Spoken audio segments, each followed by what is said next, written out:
Pujilah aku, Tuhan. Cobalah aku, Tuhan.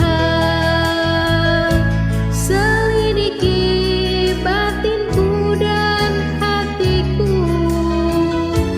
Mataku tertuju padamu. Aku cinta padamu, Tuhan. Aku rindu hadirat-Mu, Tuhan. Aku ingin selalu dekat padamu, menikmati kehadiran-Mu. Bernyanyi Hosana bagi Rajaku yang duduk di tahta. Aku muliakan dan ku agungkan, Kau layak disembah. Ku nyanyi Hosana bagi Rajaku yang duduk di tahta. Aku muliakan dan ku agungkan, Kau layak disembah.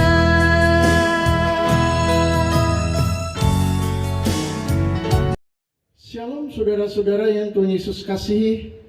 Berjumpa kembali dengan saya dalam khotbah online GPC Anugerah Bermazmur 7 Februari 2021. Mari kita berdoa meminta hikmat dan pencerahan dari Tuhan agar kita mengerti apa yang Tuhan ingin sampaikan kepada kita hari ini. Tuhan Yesus, terima kasih untuk berkat-Mu, untuk perlindungan dan penyertaan-Mu sampai saat ini. Kami datang kepadamu Bapa, minta untuk dikuduskan, disucikan, dilayakkan menerima firman Tuhan yang pada hari ini kami akan membahasnya bersama-sama. Tuhan menolong kami untuk kami bisa mengerti maksud daripada firman-Mu di dalam kehidupan kami sehari-hari, sehingga kami boleh berjalan sesuai dengan rencana Tuhan. Oleh sebab itu saat ini urapilah firman-Mu Tuhan, supaya menjadi berkat bagi kami semua, bagi yang menyampaikan maupun yang mendengarnya. Dan dimanapun mereka mendengarkan firman-Mu, mereka akan secara langsung berurusan dengan pengurapan Roh Kudus-Mu yang akan memberkati hidup mereka. Terima kasih Bapa, kami percaya Engkau sudah menolong kami. Di dalam nama Yesus kami berdoa, haleluya, amin. Saudara-saudara, saya berdoa kiranya kasih karunia dan anugerah Tuhan akan senantiasa tetap menyertai dan memberkati saudara dimanapun saudara berada. Hari ini saya mau sampaikan satu tema firman Tuhan, yakni hidup sesuai dengan standar Tuhan. Hidup sesuai dengan ukuran Tuhan. Saudara, pernahkah di dalam kehidupan ini saudara membeli sesuatu yang menurut saudara bagus, tetapi ketika sampai di rumah saudara menelitinya dengan sangat baik dan menemukan bahwa ternyata barang itu tidak sesuai dengan standar, tidak sesuai dengan ukuran yang seharusnya. Atau saudara menemukan bahwa diri saudara telah tertipu oleh penjual barang, dan itu sangat menjengkelkan, sangat mengesalkan. Suatu kali papi saya pulang dari luar kota, dan seperti biasanya dia membeli macam-macam, ada buah, kadang membelikan mainan untuk saya. Nah saudara-saudara, pada waktu itu papi saya membawa buah salak di dalam jaring tali tampar kecil yang berongga. Nah pada waktu dibawa, wah kami melihat salaknya itu gede-gede saudara. Alangkah terkejutnya ketika kami mulai membukanya, karena ternyata di dalamnya salak kecil-kecil saudara. Jadi penjual benar-benar menata dengan begitu sangat baik. Artinya dia mengatur penataannya sedemikian rupa sehingga ketika kita melihat dari luar, wow ini benar-benar salak yang luar biasa. tetapi ternyata dia menipu pembeli-pembeli yang ada di sana, dan saya yakin akan ada banyak yang kecewa. Suatu kali saya juga tertarik dengan promosi penghisap nyamuk di online, dan pada waktu itu saya memutuskan untuk membelinya karena di dalam promosinya, dalam iklannya, wow, dengan pencahayaan yang bagus, dengan suara musik yang bagus, dan pembuatan desain covernya yang bagus. Saya benar-benar melihat, wah, ini lumayan juga begitu. Saudara-saudara, ketika alat itu datang sampai di rumah saya, dan pada malam hari lampu sedang mati, alat ini saya hidupkan beserta kabel USB. Dari malam sampai pagi, saya menemukan bahwa ternyata ada begitu banyak nyamuk di luar alat tersebut. Bukan dihisap, saudara, yang dihisap cuma 1 ekor. Dan saya sangat kecewa karena di dalam iklan terlihat ada begitu banyak nyamuk masuk di dalam alat tersebut, tapi itu cuma tipuan saja. Apa yang dibeli benar-benar tidak sesuai dengan standar dari iklan yang diberikan. Saudara-saudara yang dikasihi Tuhan, kita akan belajar dari kitab Wahyu bahwa ternyata bukan cuma kita saja yang mengalami hal demikian. Tuhan pun juga menerima sesuatu yang kurang dari standar dari umatnya, dari manusia. Mungkin kita ingat Sodom dan Gomora, di mana jika hanya ada 10 orang saja, maka Sodom dan Gomora tidak akan dibakar. Tapi ternyata tidak ada. Saudara-saudara, standarnya terlalu kecil. Manusia benar-benar menyakiti hati Tuhan. Kasus air bah di zaman nu juga menunjukkan bahwa apa yang dipandang Tuhan itu benar-benar berada di bawah standarnya, tidak sesuai dengan ukurannya. Itu sebabnya air bah dijalankan dan ada begitu banyak orang dibantai di sana. Bagaimana dengan jemaat Tuhan di zaman akhir? Apakah sudah hidup di dalam standar Tuhan, di dalam ukuran Tuhan? Mari kita akan lihat apa yang akan Tuhan sampaikan kepada kita hari ini. Saudara-saudara, sangat menarik, di dalam kitab terakhir Perjanjian Baru kita bertemu dengan pesan kepada 7 jemaat Tuhan yang mewakili seluruh jemaat Tuhan di seluruh dunia sebenarnya. Kali ini jemaat Laodikia menjadi salah satu topik yang akan kita bahas untuk digali kebenarannya, sehingga dapat membantu kita bertumbuh sebagai jemaat Tuhan di akhir zaman. Jelasnya, Laodikia adalah sebuah kota perdagangan penting di suatu kota provinsi Romawi di daerah Asia Kecil. Namun saudara-saudara, kekurangan dari kota ini adalah dia tidak memiliki air bersih yang tetap, dan tidak ada air bersih di dekat sana. Sehingga air bersih yang ada di kota Laodikia itu diambil dari sumber air panas yang sangat jauh dan dialirkan melalui pipa-pipa di dalam kota. Tetapi sayangnya, ketika air panas itu sampai di kota Laodikia, dia menjadi dingin, menjadi suam-suam kuku, sehingga khasiat pengobatan daripada air panas tersebut hilang sama sekali. Sungguh sangat disayangkan. Tetapi itulah yang terjadi di kota Laodikia. Yang jelas, di dalam Wahyu 3 ayat yang ke-14 kita akan belajar apa yang Tuhan mau sampaikan kepada kita melalui jemaat Laodikia. Wahyu 3 ayat 14 sampai 16.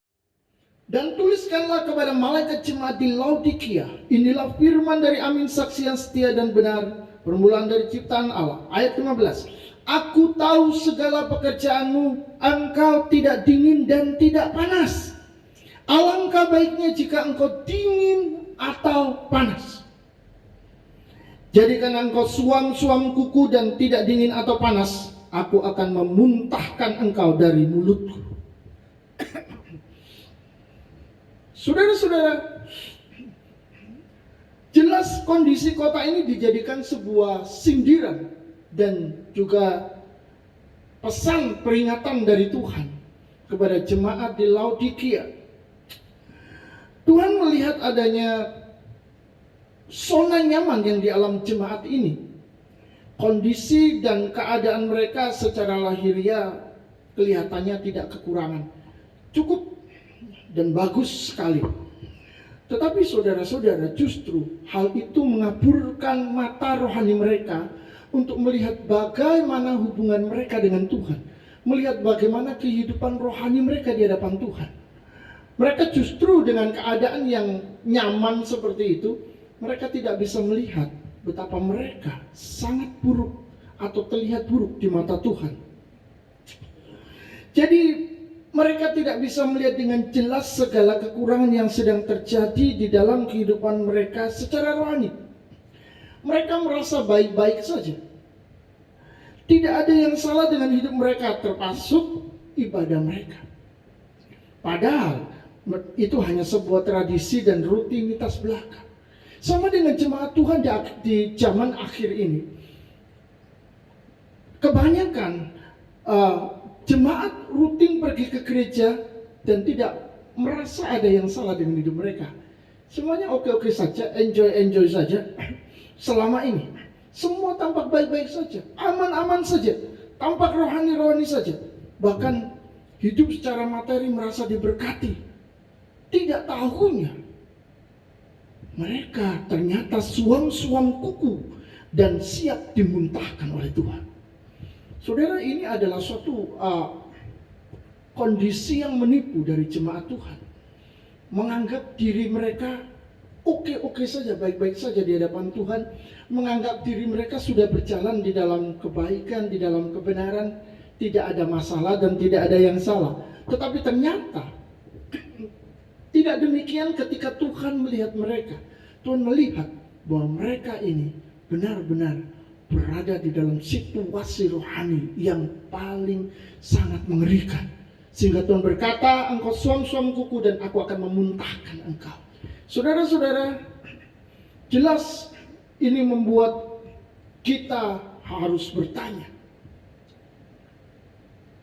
Artinya, kita harus memikirkan ulang kehidupan rohani kita di hadapan Tuhan. Ketika kita menganggap diri kita oke-oke saja, baik-baik saja, dan tidak ada masalah. Jadi harus bagaimana melihat kehidupan rohani kita di hadapan Tuhan? Di dalam Wahyu 3 ayat yang ke-17 sampai 18, firman-Nya berkata demikian. Karena engkau berkata, aku kaya dan aku telah memperkayakan diriku dan aku tidak kekurangan apa-apa. Dan karena engkau tidak tahu bahwa engkau melarat dan malang, miskin, buta, dan telanjang, maka aku menasihatkan engkau supaya engkau membeli daripadaku emas yang dimurnikan dalam api, agar engkau menjadi kaya, dan juga pakaian putih supaya engkau memakainya, agar jangan kelihatan ketelanjanganmu yang memalukan, dan lagi minyak untuk melumas matamu supaya engkau dapat melihat. Bahaya terbesar di dalam kehidupan anak-anak Tuhan saat dia melihat bagaimana keadaan rohaninya di hadapan Tuhan adalah pada saat dia merasa diri sudah sangat bagus dan sempurna. Ketika kita merasa kita kaya dalam banyak hal, hidup kita baik-baik saja, oke-oke saja, semua cukup. Justru saat itulah saat yang berbahaya, saat yang sangat kritis. Seperti inilah cara Tuhan memberitahu kita, agar kita memiliki mata yang tajam untuk melihat keadaan kita yang sesungguhnya dan yang sebenarnya. Saudara-saudara, jika kehidupan rohani dinilai dari luar, maka semua akan tampak baik-baik saja. Tidak ada masalah. Apalagi kalau kehidupan ekonomi terjamin, punya jabatan strategis, memiliki kolega, memiliki teman-teman yang dianggap bukan orang sembarangan, kita merasa oke-oke saja, semuanya baik-baik saja, tidak ada masalah. Kita bahkan merasa hidup kita sudah benar di hadapan Tuhan. Tetapi sebenarnya, ketika seseorang tidak memiliki keakraban dengan Tuhan, Ketika seseorang tidak memikirkan Tuhan, ketika seseorang hanya memikirkan kehidupannya sendiri, bahkan dia tidak pernah action untuk melakukan kehendak Tuhan, maka sebenarnya dia berada di dalam satu keadaan rohani yang sangat membahayakan, sangat mengerikan. Apalagi kalau hidupnya sembarangan dan cenderung melawan Tuhan. Apakah saudara sadar ketika saudara menjalani kehidupan ini, saudara sudah benar-benar menyenangkan hati Tuhan? Atau saudara justru melawan Tuhan dan saudara tidak peduli teguran, bimbingan, nasihat, kata-kata dari orang lain? Saudara bahkan menganggap itu semacam ancaman dan siap untuk konflik dengan mereka, sehingga hidup saudara justru semakin tidak akan pernah menjadi lebih baik. Karena sebenarnya orang-orang yang mengingatkan kita ternyata adalah orang-orang yang sangat mengasihi kita, orang-orang yang peduli dengan jiwa kita, orang-orang yang peduli dengan hubungan kita bersama dengan Tuhan. Maka saudara-saudara, benarlah jika Tuhan berkata, engkau melarat, malang, miskin, buta, dan telanjang. Ketika engkau merasa dirimu baik, ketika engkau merasa dirimu cukup, oke-oke saja, nggak ada masalah, nggak ada persoalan. Ketika engkau merasa dirimu, enjoy sekali, ya, di dalam Tuhan, enjoy di dalam dunia. Wah, saudara-saudara yang dikasihi Tuhan, hal ini benar-benar sangat memilukan hati Tuhan. Lalu harus bagaimana jika sudah terjebak di dalam situasi demikian? Ada orang-orang yang sudah terjebak di dalam satu gaya hidup, pola hidup, kebiasaan hidup yang sebenarnya jauh dari Tuhan. Tetapi karena dia masih ke gereja, dia masih mengikuti kebaktian online, dia masih menyanyikan puji-pujian gereja, dia beranggapan, oke saja, hidup saya baik-baik saja, hidup saya nggak ada masalah, nggak ada persoalan. Kalau ada persoalan ya itu orang lain, kalau ada kesalahan-kesalahan ya itu orang lain. Saudara-saudara yang dikasihi Tuhan, ada orang-orang yang sudah terjebak dengan kehidupan seperti ini. Lalu harus bagaimana? Dengar baik-baik. Firman Tuhan mengajarkan kepada kita untuk mendengar nasihat Tuhan. Tuhan berkata, aku menasihatkan engkau, belilah emas yang dimurnikan dalam api kepadaku. Saudara-saudara, Tuhan tidak menyuruh kita datang untuk meminta ampun lalu diampuni, selesai. Kalau nanti salah lagi datang minta ampun, diampuni, selesai lagi. Lalu berbuat salah lagi, minta ampun, diampuni lagi, selesai. Tidak. Tuhan tidak meminta kita datang meminta ampun, tapi Tuhan berkata, aku menasihatkan kepadamu, belilah emas yang dimurnikan dalam api kepadaku. Saudara-saudara, Tuhan menyuruh kita membeli emas yang dibakar dengan api. Tuhan menyuruh kita membeli kemurnian. Dan membeli itu berarti membayar. Membayar itu berarti mengeluarkan sesuatu dari diri kita. Tidak gratis. Lah saudara-saudara, pertanyaannya adalah, membayar pakai apa kalau kita membeli emas yang dimurnikan dari api atau di dalam api? Tentu saja membayarnya bukan pakai rupiah, pakai rupiah, pakai dolar, pakai yen. No. Membayarnya adalah memakai kehidupan kita. Sama seperti Yesus telah mempersembahkan hidupnya, mati di atas kayu salib. Dia membayar keselamatan kita dengan hidupnya. Maka saudara-saudara, kita pun juga harus membayar kemurnian, membayar kehidupan yang sesuai dengan standar Tuhan dengan hidup kita. Itu sebabnya di dalam Roma pasal 12 ayat 1 dikatakan, persembahkanlah tubuhmu sebagai persembahan yang hidup, yang kudus dan yang berkenan kepada Tuhan. Itu berarti Tuhan mau bahwa kita melakukan suatu tindakan. Tuhan mau kita melakukan suatu action yang menyenangkan hatinya. Dan itu adalah cara kita membayar, cara kita membeli emas yang telah dimurnikan dari dalam api. Saya percaya saudara-saudara, ketika kita membeli emas yang dimurnikan dari dalam api, maka itu sama dengan kita harus bersiap untuk masuk di dalam dapur ujian, di mana Tuhan membakar daging kita, menguduskan dan membersihkan kita. Bisa saja melalui sakit, melalui penderitaan yang lain, melalui kesulitan ekonomi, melalui apapun. Tuhan bisa pakai apa saja untuk membuat kita benar-benar menjadi murni dan menjadi kudus. Karena jika tidak terjadi apa-apa, maka juga tidak akan terjadi yang namanya pemurnian. Puji Tuhan. Yang kedua, Tuhan berkata, belilah pakaian putih sehingga kamu tidak malu dan kelihatan dirimu telanjang. Saudara-saudara yang dicintai Tuhan, kita suka menggunakan pakaian dengan berbagai macam warna supaya terlihat lebih gaul dan menyenangkan. Tetapi baju putih memiliki kesan sederhana dan tulus. Bahkan Alkitab berkata, walau dosamu merah seperti kirmisi akan menjadi putih seperti salju. Kalaupun merah seperti kain kesumba akan menjadi putih seperti bulu domba.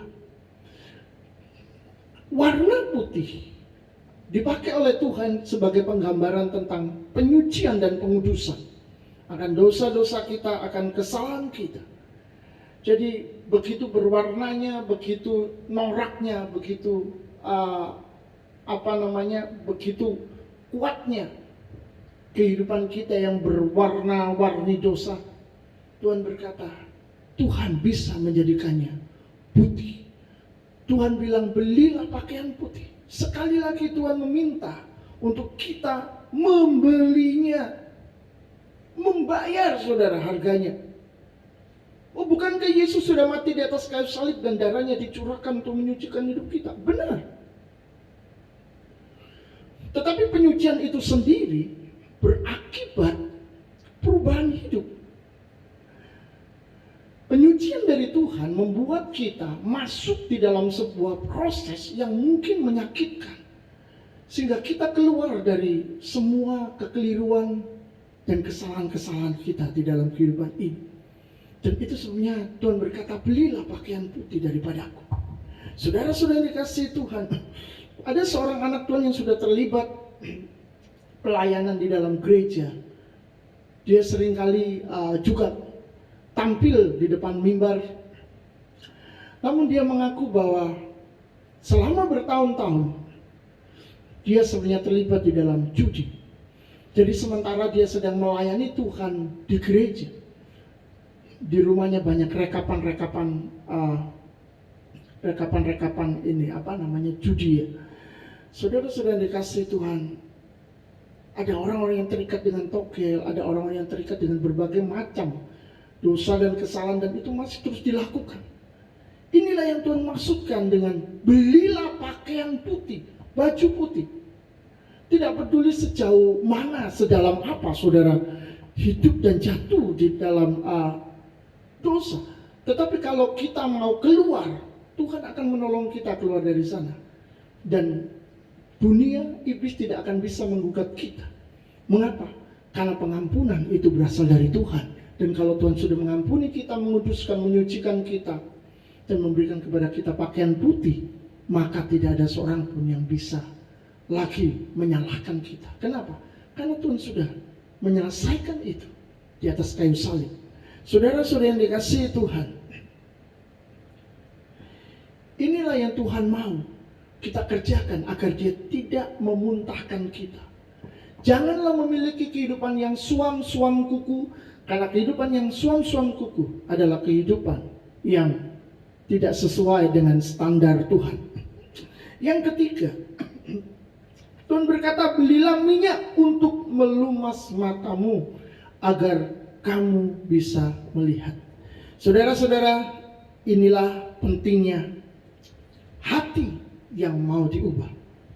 Agar memiliki kerinduan untuk dicelikan, dibukakan mata hatinya oleh Tuhan. Ketika kita tidak menginginkan perubahan dalam hidup kita, ketika kita tidak menginginkan Tuhan berintervensi, Tuhan melawat kita, Tuhan mengerjakan sesuatu di dalam kita, maka saudara-saudara kita akan terjebak di dalam satu kondisi yang sama, yang kita anggap sudah benar, yang kita anggap sudah baik, yang kita anggap tidak ada masalah. Semuanya baik-baik saja. Tapi ketika kita memiliki hati yang mau berubah, maka saudara-saudara, ketika kita melihat hidup kita, kita akan terkejut. Kita akan berkata, oh ternyata hidupku ini masih jauh dari standarnya Tuhan. Hidupku ini ternyata tidak sesuai dengan kehendak Tuhan. Oh ternyata masih banyak kesalahan yang aku lakukan. Itulah awal di mana kita bisa melihat diri kita dengan benar dan baik. Dan dibutuhkan minyak pelumas yang dibeli dari Tuhan.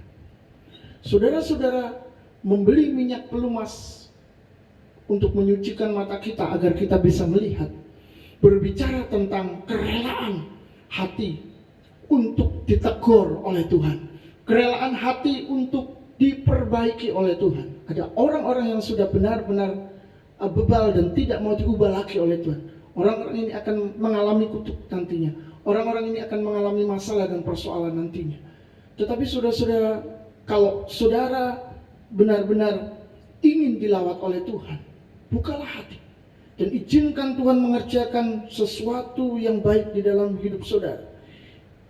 Ingat, teguran, peringatan, nasihat dari orang lain seringkali menjadi ancaman dan seringkali menjadi sebuah konflik berkepanjangan dengan kita. Karena orang lain menuding kita, orang lain menyalahkan kita. Padahal mungkin mereka tidak sedang menyalahkan kita, tetapi mereka sedang mengingatkan kita dan sedang gusar dengan apa yang kita lakukan tidak sesuai dengan standar dan ukuran Tuhan. Mereka adalah orang-orang yang dipakai Tuhan sebenarnya untuk membuat kita keluar dari sebuah kesalahan yang terus-menerus kita lakukan.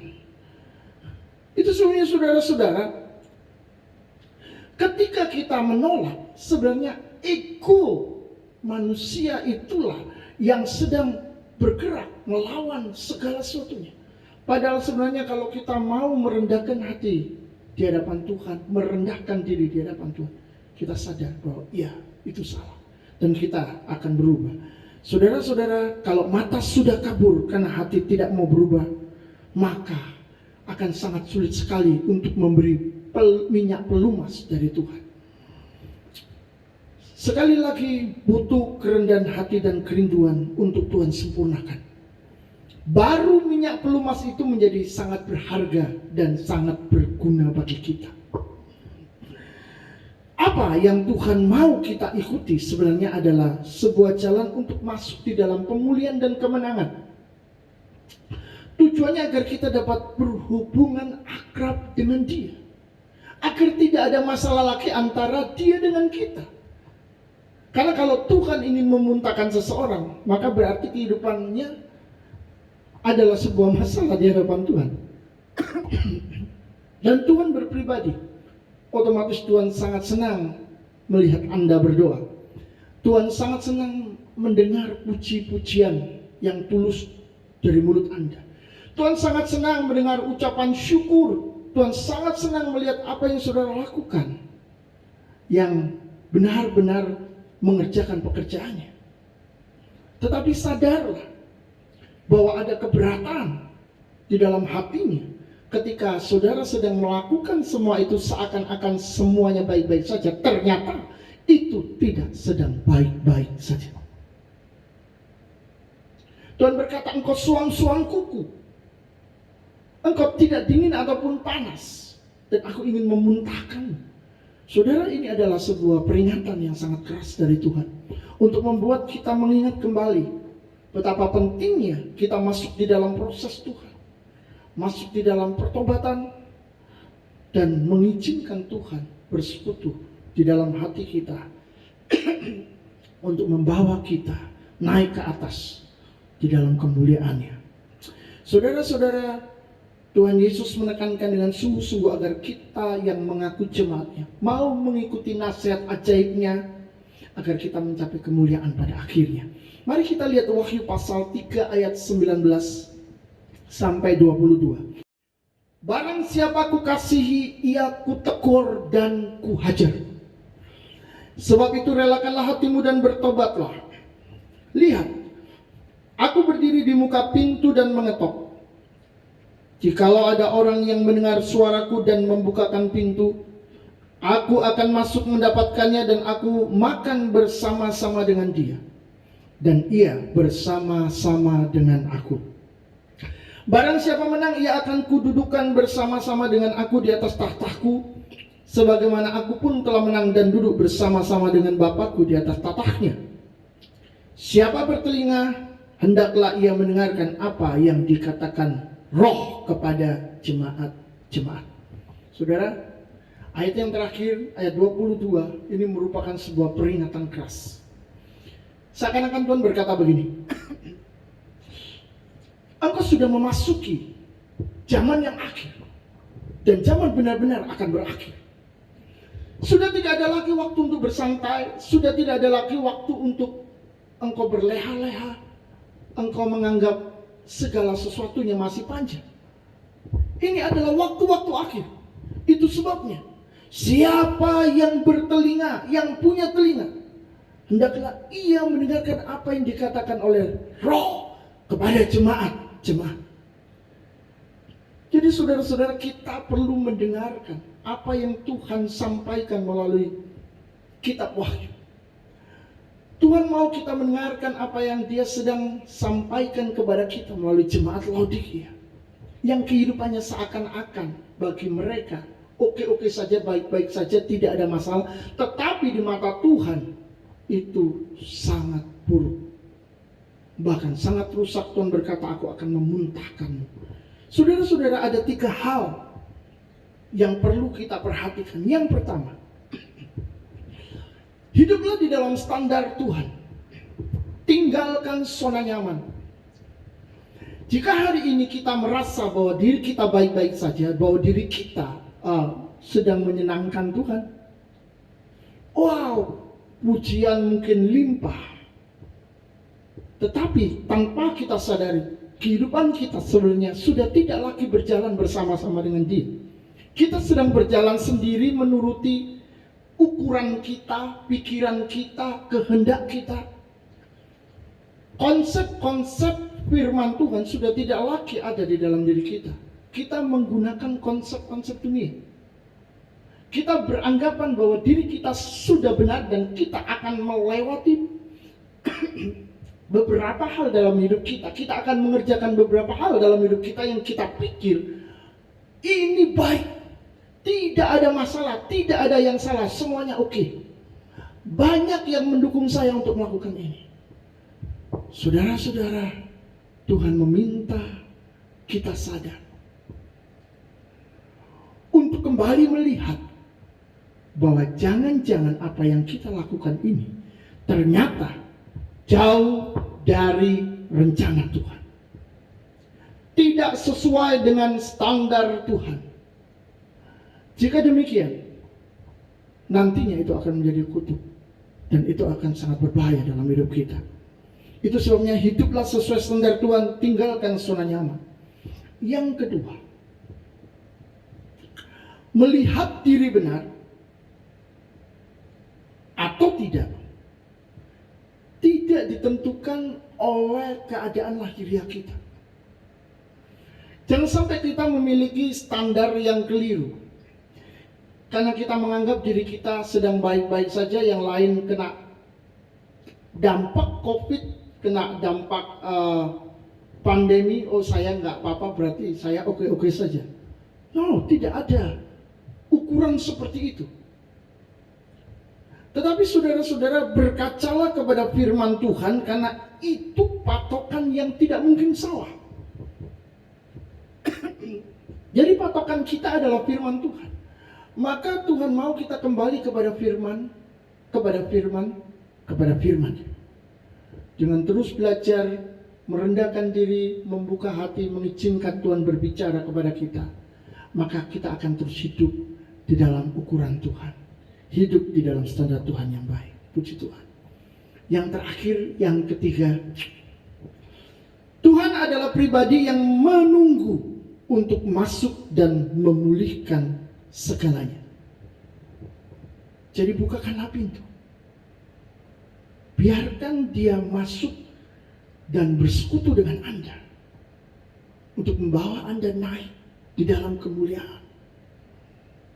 Di dalam Wahyu 3 ayat yang ke-20, Yesus telah berkata, "Lihat, aku berdiri di muka pintu dan mengetok. Kalau ada orang yang mendengar suaraku dan membukakan pintu, aku akan masuk, mendapatkannya, dan aku akan makan bersama-sama dengan dia, dan ia bersama-sama dengan aku." Dia menunggu di luar dan dia sedang mengetok pintu.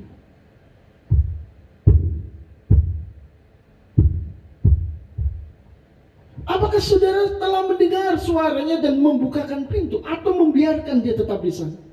Itu adalah pilihan saudara. Yang jelas, Tuhan mau kita hidup sesuai dengan standar Tuhan dan bukan standar ukuran kita sendiri. Amin. Tuhan memberkati.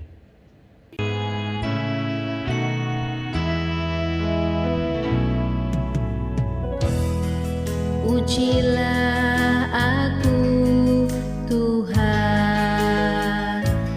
cobalah aku, Tuhan, selidiki batinku dan hatiku, mataku tertuju padamu. Aku cinta padamu, Tuhan, aku rindu hadirat-Mu, Tuhan, aku ingin selalu dekat padamu, menikmati kehadiran-Mu. Bernyanyi Hosana bagi Rajaku yang duduk di tahta. Aku muliakan dan ku agungkan, Kau layak disembah.